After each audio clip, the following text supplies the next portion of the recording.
Aloha kako. How's everybody doing? It's another week has gone by and it's another installment of Ask Kumu. And again, these are questions that pop up having to do with Ho'oponopono, Lua, Hawaiian principles, thoughts, concepts, language even if you like. But anything that comes to mind. And again, it's an opportunity for us to share and learn more about our wonderful culture as well as other things. It doesn't have to be just about Hawaiian culture as well. So, that's an opportunity for us to all explore.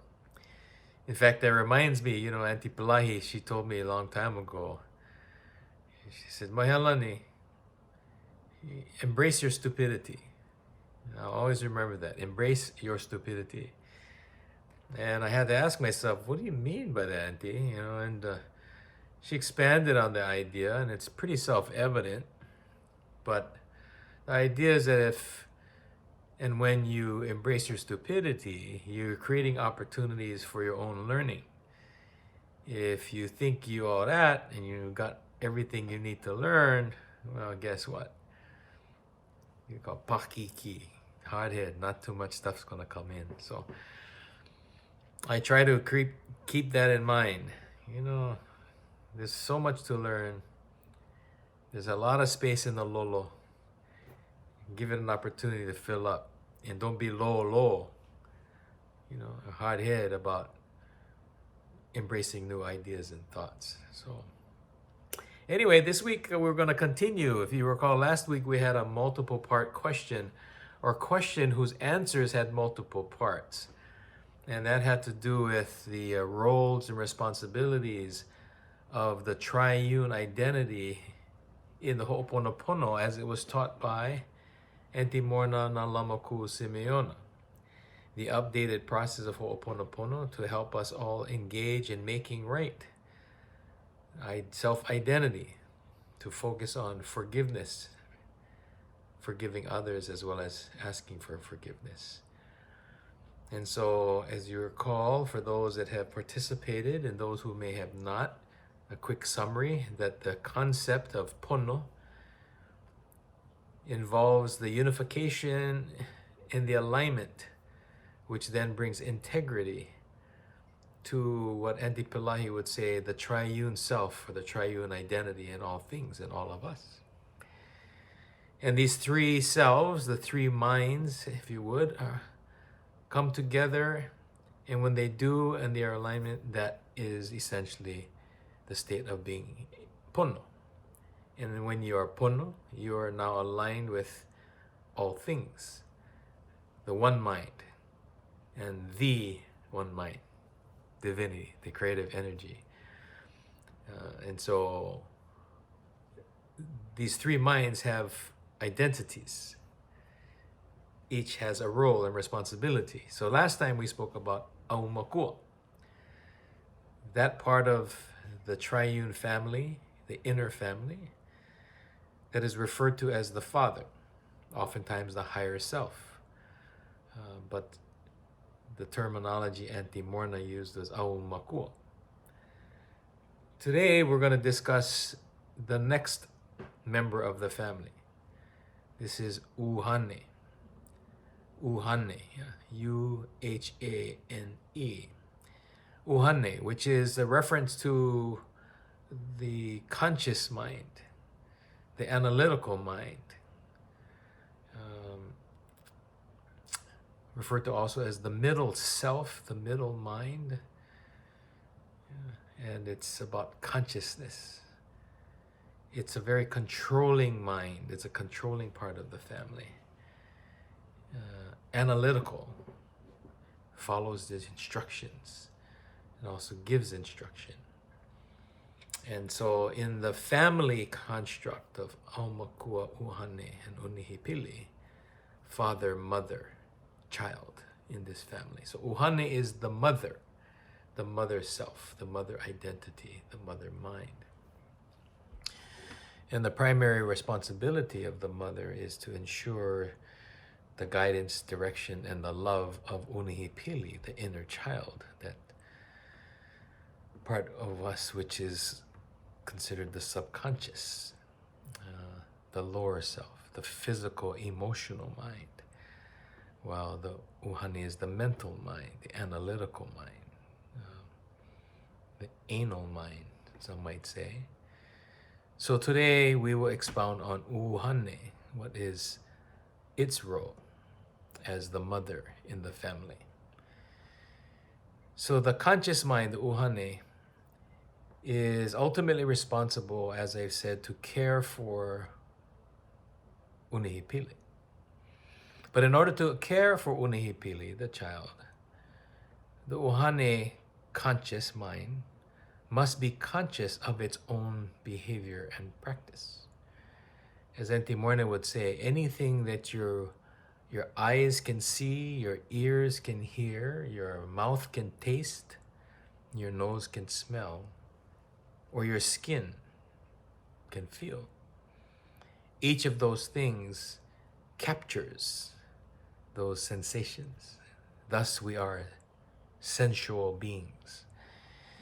And these senses enable us to respond to the stimulus around us. Light, sound, smell, taste, vibration. And once we sense these, enables us then to react or respond by triggering a memory. And some of these memories may not be conscious, things that we're aware of, but deep memories in our subconscious. To the point where some of those responses to stimulus may not be a result of an informed choice, but a conditioned response.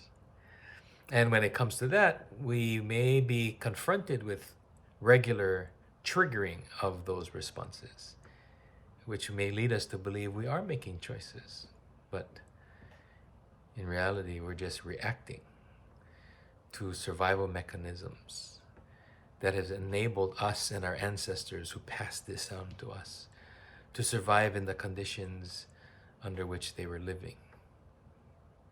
Now the question is, what happens when those conditions change and you no longer need those responses to survive, or for that matter, thrive? Could it be that perhaps some of those practices of reacting and responding to survive could now be the barriers and obstacles that prevent us from being in a place where we can thrive? According to Aunty Morrnah, that is highly possible. So we may have adopted and adapted to practices, behaviors, choices, if you would, that are stimulated by old memories that served us well perhaps once before, and those around us who helped us become attached to these memories. But conditions have changed. We're now in a new world and a new time, and we may have to, or more importantly, want to change those behaviors. Easier said than done, yeah? So sometimes in order for us to change the behavior or the criteria by which our behaviors are driven, because it drives our choices, we need to change that criteria, which means we need to change the memory. Release oki, cut, mihi, let go those memories.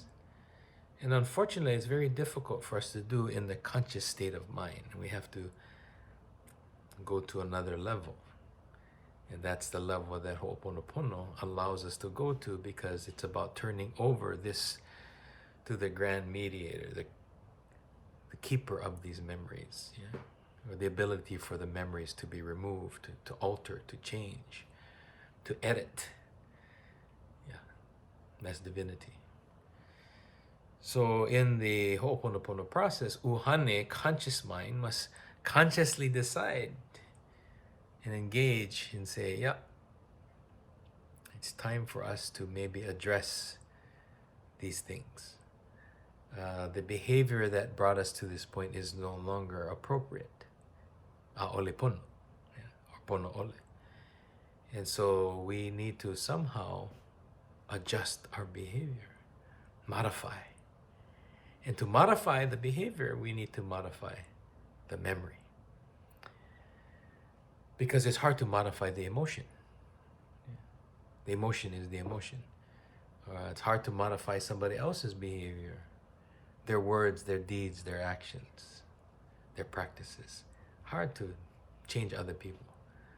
It's actually much easier to change oneself, but we have become very good at trying to change other people, other things outside of us. And yet, all the action is really happening inside.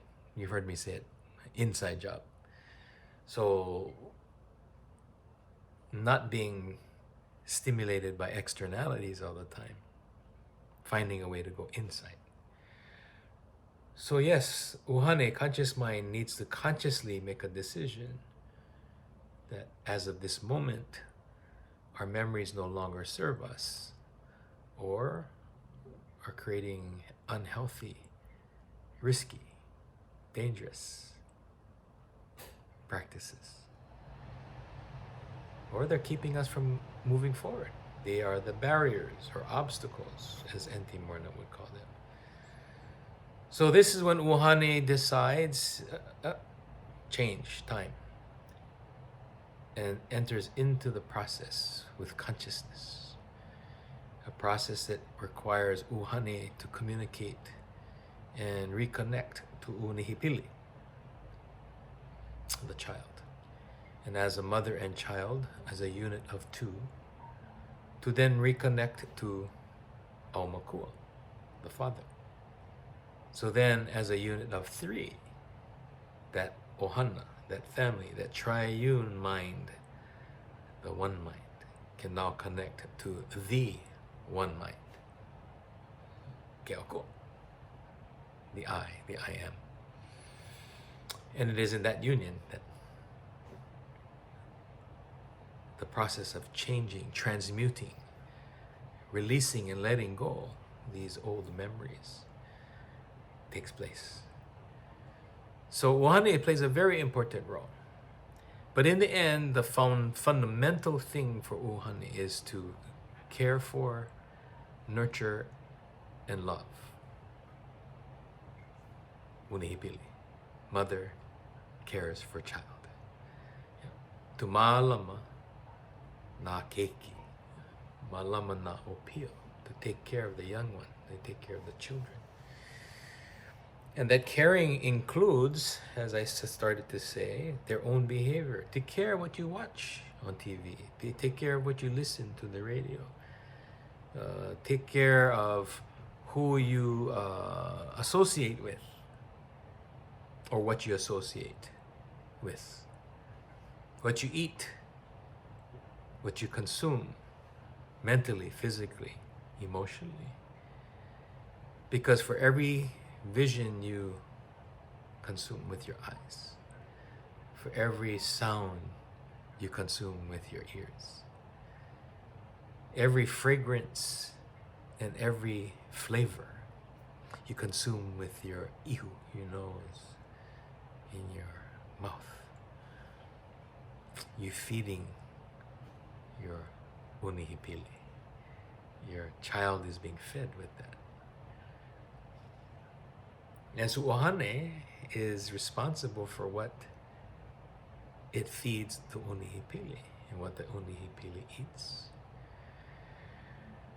Because eventually unihipili will regurgitate, will give it back in a behavior, in a choice, in some way, an avoidance maybe, because it feels frightened. So Aunty Morrnah would say, anything that is introduced, whether you consciously are aware of it or not, your unihipili hears, your unihipili feels, your unihipili embraces and holds on to. Why? Because Mother gave unihipili this gift. Because unihipili understands the relationship between mother and child is mother is only about love. Mother gives the child love. So everything that comes through the maha, through the ihu, pepeau, all the stuff that comes in Unihipili translate as love. So therefore, it's going to keep it. It won't let it go. And more importantly, Unihipili also believes it to be true. So here's the difficult part. It's not about just the conscious things that we engage in, ʻUhane.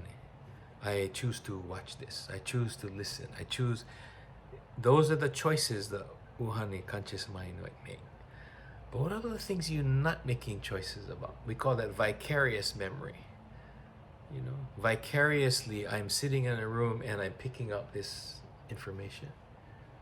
Vicariously, I'm at the park and I see something and I'm not there for that, but my eyes see it, my ears hear it, my nose smells it.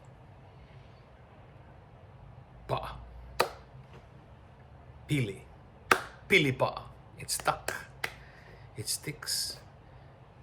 And Unihipili says, oh, my kai, mahalo, mama. Thank you for giving me this. I will keep this. I will cherish this. I will put it in my pocket for later. I'll store it in a safe place because you, mama, gave it to me. Eons of time.